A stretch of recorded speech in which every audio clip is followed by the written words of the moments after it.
আসসালামু আলাইকুম। ওয়ালাইকুম সালাম। কেমন আছেন? বাবা বেশি পাবো না। ভালো না? না, একা একা এনে দোকানপাট বন্ধ, আপনি বসে রয়েছেন। বসে বসে ভাই দেখা তো হয় না। কেউ ও, কিছু না, কি করেন? সাহায্য তোলেন? কাজে কিছু ও, দুপুরে খাওয়া দাওয়া করছেন? না। খাওয়া দাওয়া করছেন না? ও, মনটা অনেক খারাপ দেখতেছি। খাওয়া খাওয়া দাওয়া করছি না, খাওয়া দাওয়া খাওয়া দাওয়া করছেন না? খাওয়া দাওয়া করছি না। ও, আচ্ছা। কয় টাকা কামাই করছেন আজকে? আসছি আর। 5টা মাত্র? এখন বেল বাজে 4টা, দুপুরে খাওয়া দাওয়া করছেন না? না, বাড়িতে কেউ নেই?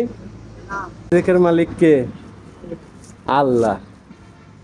আপনারা দেখে আমার খুব কষ্ট লাগলো। এমনি যাইতাছি, হঠাৎ করে দেখে আপনি বয়ে রয়েছেন। তো খুশি আছেন? হ্যাঁ, এদিক চাই বলুন। একটা হাসি দেন তো। হ্যাঁ, হ্যাঁ, হ্যাঁ, খুশি? তো আমাদের জন্য একটু দোয়া করেন। হ্যাঁ, হ্যাঁ? ছেলে মেয়ে কেউ নাই? পেয়া টোয়া তাহলে দিলে হবে। দেয়া লাগবো। নেটে হাউস হইতাছে। হয়তো নেই। আচ্ছা, ধরেন। আমার কাছে নাই। দোয়া করে না। আচ্ছা, উনি অনেক অসহায়। দেখ, দুপুরে খাবারটা আপনারা দিতে হলে আপনি খেয়ে নিন। হ্যাঁ, ঠান্ডা আছে, বিরিয়ানি আছে, খেয়ে নিন। আল্লাহ হাফেজ। হ্যাঁ।